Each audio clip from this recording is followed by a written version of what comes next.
Alright guys, 2001 E46, got a rattling noise. Sounds like it's the cats that are basically going out after just passing smog. Let me know what you think.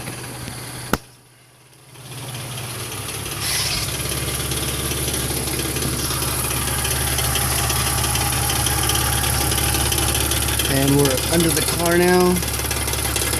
And basically that's what it sounds like.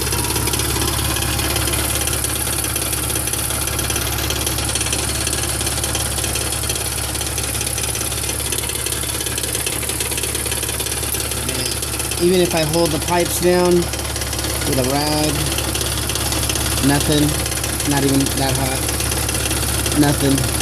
The muffles are just a tad bigger.